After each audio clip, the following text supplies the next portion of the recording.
And first of all, I would like to say a very welcome to all the names I just heard and forgot. No, good that you have this name text. But most of all, a special welcome to our panel guests today. Woo! We have Jeroen van Meel from BigCommerce. We have Pierre Darbost from the Americaneagle. I live in Belgium. I should be able to pronounce a French name, but we have Niels Kolijn from Dotdigital, and we have Merijn from Zuidam from Mollie. Could you all please introduce yourself very quickly, what you do, what your role is? Let's start with Jeroen. It works. So Yes. my name is Jeroen van Meel. I'm the country manager of BigCommerce in Benelux, which isn't a country, but 3 countries. And I've been working for BigCommerce for a year and 2 months now, responsible for everything that's related to sales, marketing, and our products in the local region. Thank you. Hello, my name is Pierre Darbost. I am a partner director for Americaneagle, a digital agency across the other side of the pond, but now with a growing presence throughout Europe. And my role is to support amazing partners, tech partners like Deity here, in helping spread the fantastic new way of doing commerce, composable commerce. Thank you. Hi everyone, my name is Niels. Partnership manager at Dotdigital. I have a focus on the service partners, so I work a lot with the agency specifically here in the Benelux. Have a background in marketing, which comes in handy when you're selling marketing automation. And that's me.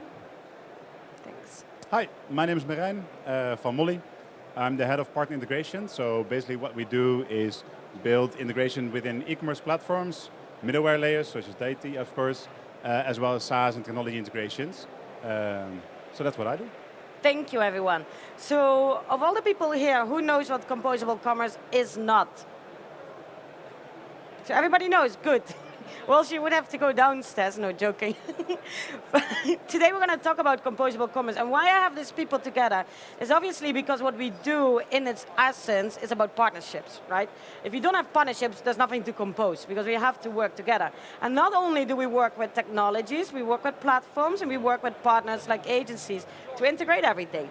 We have a few questions prepared, and some of them I would like to start asking first to Jeroen from BigCommerce. How do you think this market is changing? I mean, things have been changing, but what is it? And what are we doing? So if you look at how the market is changing, in the past you had kind of 2 directions. You had the open source direction and you had the SaaS direction. And during the last couple of years, you saw that there were a lot of issues in the global economies and the global world, what's going on. And what we've seen is that companies really want to adopt their business on the topics that are relevant at that specific moment. Yes. So in the past, if you would talk about with a company about strategy, they would say, they would place it over a time frame of, let's say, 5 years. And since, I'm not going to mention it again as an excuse, but since COVID and all the things that are going on at the moment, the time frame has shifted from 5 years to, let's say, 6 months or a year. Yes. So you need to adopt your business into everything that's happening in that moment and make sure that if there are chances on the market, you can jump in. So from a platform perspective, because I'm here from a platform, that change is that you're opening up the platform and creating an ecosystem to make sure that you can easily and very fast adapt to new use cases in market, make a make or buy decision. That's a difficult word, make or buy decision. Make or buy. And decide what do I need to jump into this opportunity and how fast can I do it. So that the time to market is shifting from a year in a kind of open source environment. You need to code it, hard code it, develop it into, and that's also the setup of Deity. I want to do it within 1 or 3 months because Yes. I really need to take this opportunity, take it now before my competitor will do it and will outperform me on this topic. Thank you. So Pierre, if I may ask you, so we're talking about, he's mentioning like, hey, customers want something, they want it now, they want it fast. Is that something that you hear about a lot in your agency? Sure, yeah, I mean, I've got a quote here actually which I'd like to share with you, which I think really reflects the times that we're living in. So Dave O'Flanagan is an interesting chap. He's the CTO of Sycor, and he shared at a recent conference that change is becoming more rapid, a continuous, accelerating digital journey that will never be this slow. And I'd like you to think about that, because that's really interesting. So it is all about speed to market, right? And adapting and changing and facilitating it. And from our perspective, when we look at sort of the iterations of e-commerce, and forgive me, I've spent quite a few years in the world of e-commerce now, mainly on the back end, but that's another story. What's really interesting is that when e-commerce first came around, and I remember it well, it was all about the compelling need to have something, right? To be there in the digital space, early adopters, custom solutions, lots of development every time you wanted to do something.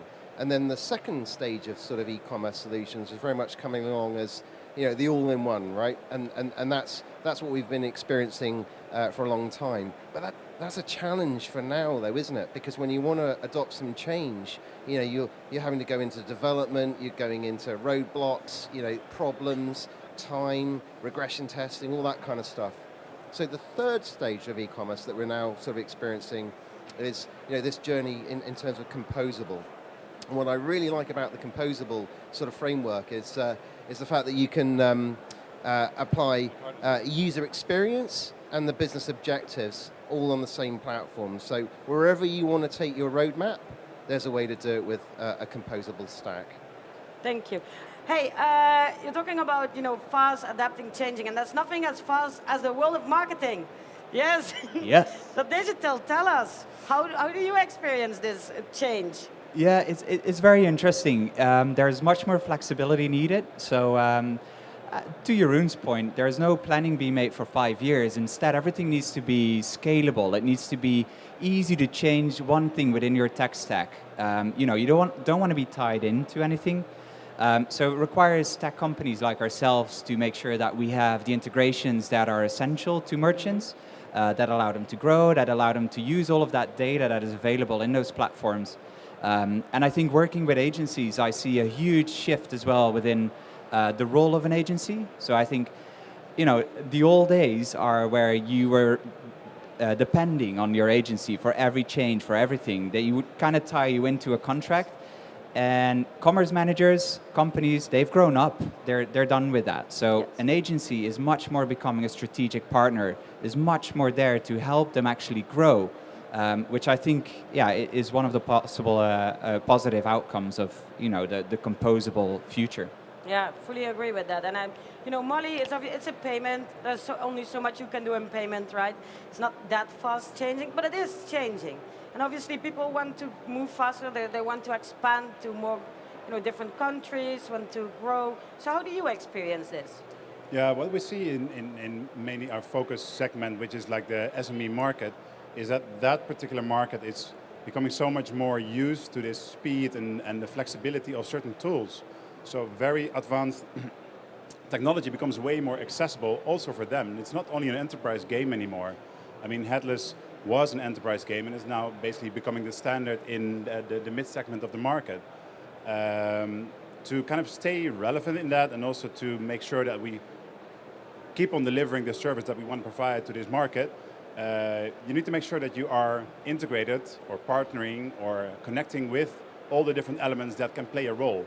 In the end, payments doesn't go that fast, you say, but in the end, payments is your red line through your business. Oh, so definitely. There's a lot of different touch points, and what our focus is to be relevant on all those different touch points.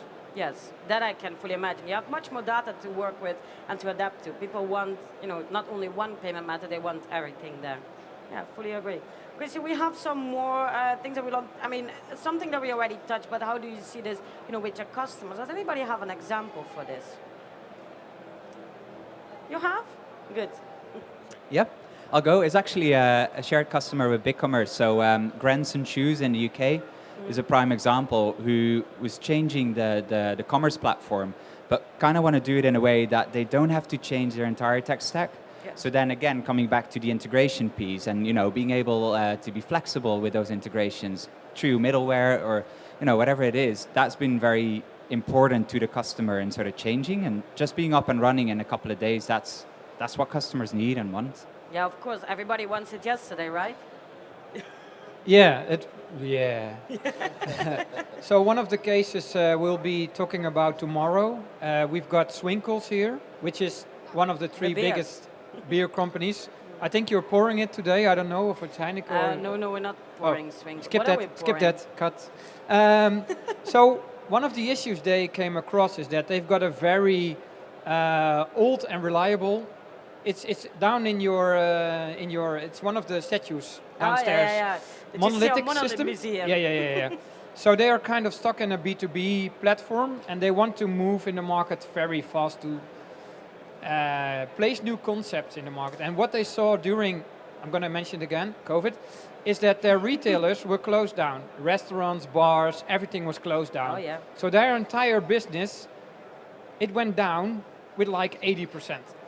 So they reached out to us and they said, we need to have something running for our brewers that we bought, because they buy a lot of brewers and then they put it in the market with a specific brand like Brouwerij de Molen. And they want to add shop functionality on a very short notice because they are missing business massively.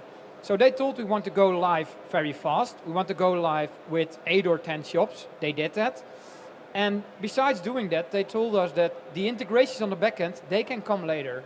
First, we want to grow and do business online. And as we grow, we want to improve our customer experience, but only after it makes sense and we made enough money.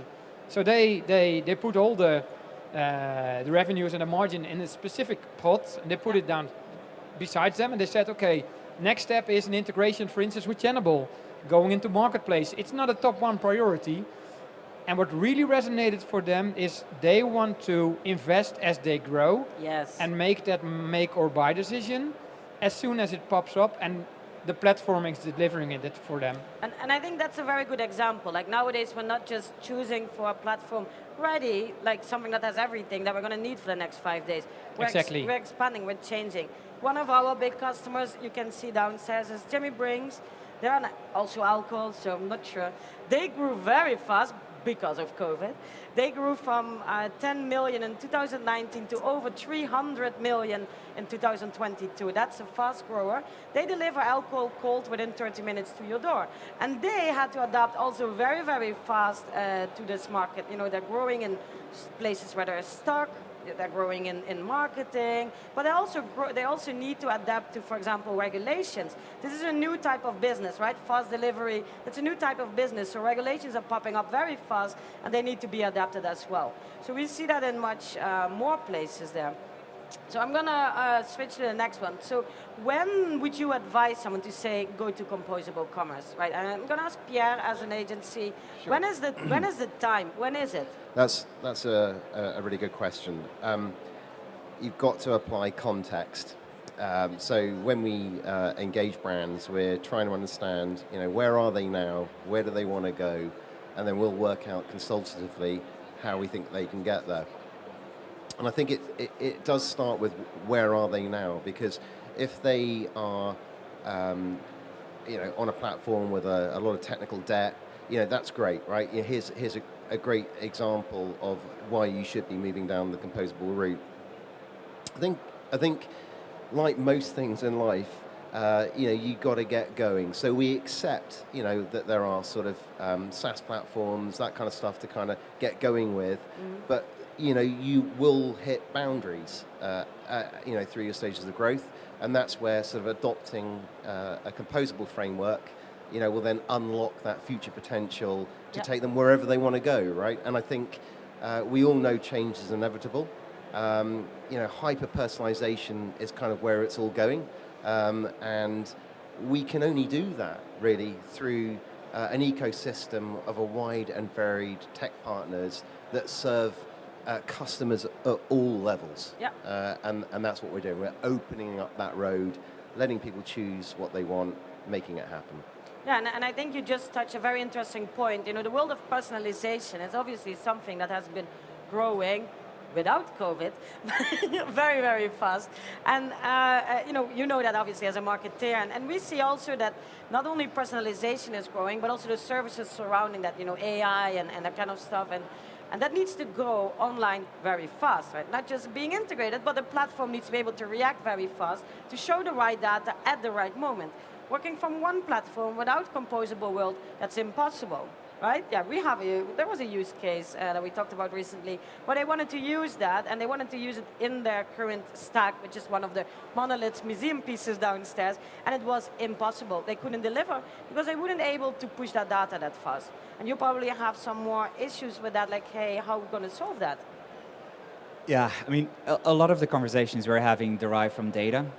We couldn't exist without data, so it's always case specific.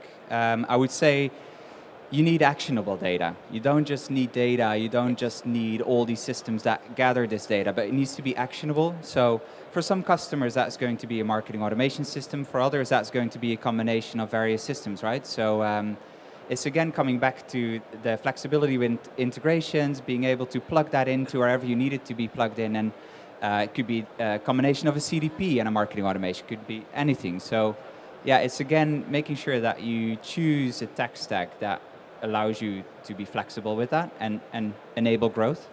Yeah, and I think that's also something obviously that Mollie sees, personalization, payments, but also based on geolocation, not just about AI behavior, but also just based on basic metrics. When do you use what payment?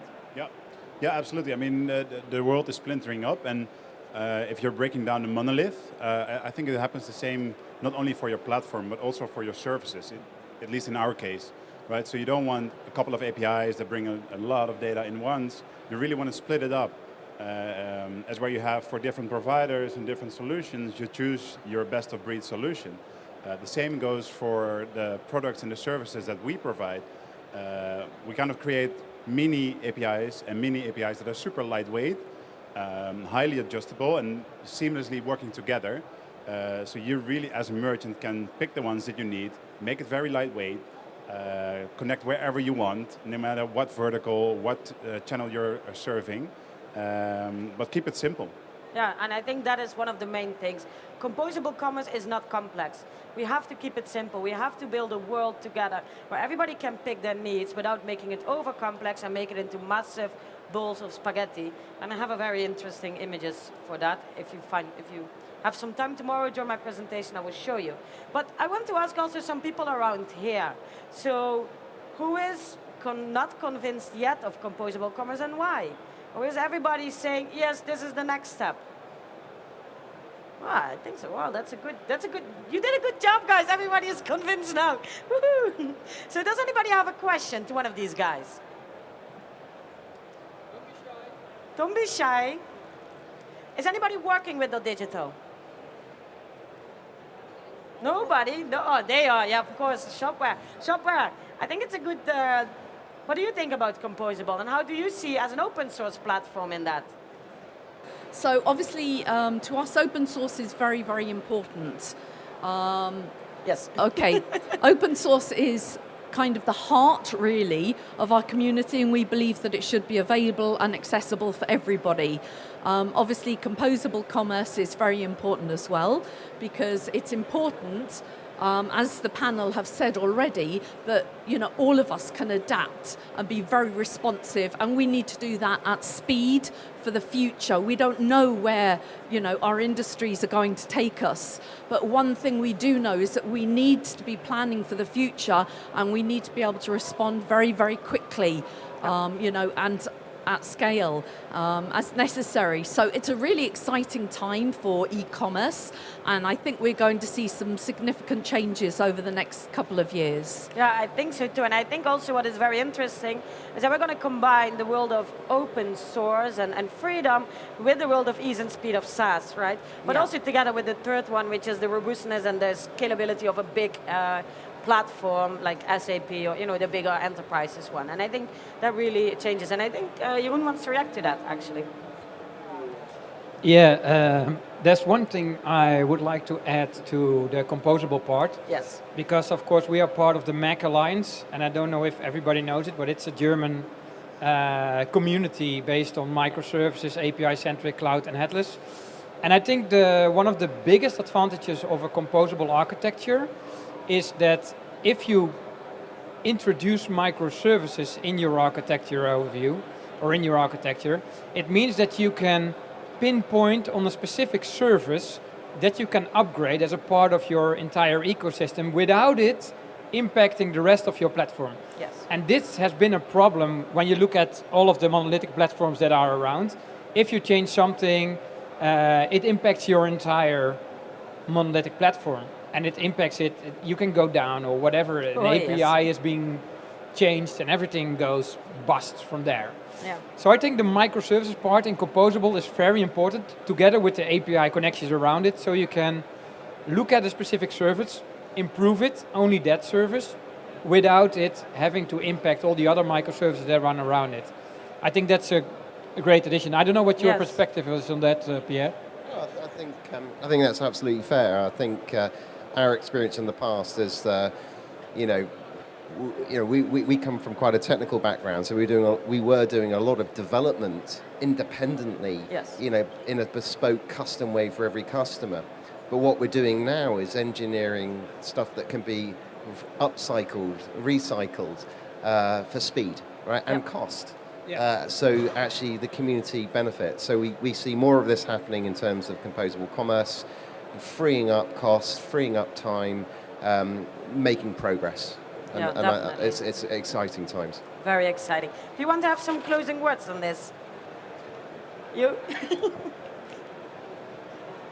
You said everything you wanted to say about Composable. Yeah, I said everything, yeah. Good. Do you have something to add? Yeah, I think overall, I really have to agree with what, I don't know your name, from Shopware said, like it's really exciting time. Yeah. And I think as long as you see really see Composable or headless or PWA and all the things that are going really, really fast, all that new technology, as long as you see it as an opportunity, embrace it and go with it, then it's an exciting wave to be on, basically. And I think that's what we all agree upon. I couldn't agree more. And I think to answer a question, when should you consider composable commerce? I think the answer is today. So who hasn't done it yet, please sign downstairs. Without joking, but please consider it because it's super exciting and the world is changing faster than ever. And thank you all for being here. Please join us also downstairs for another drink or stay upstairs, whatever you like. Come and see us and talk with any of these guys or me, whatever you like. Bye. Thank you.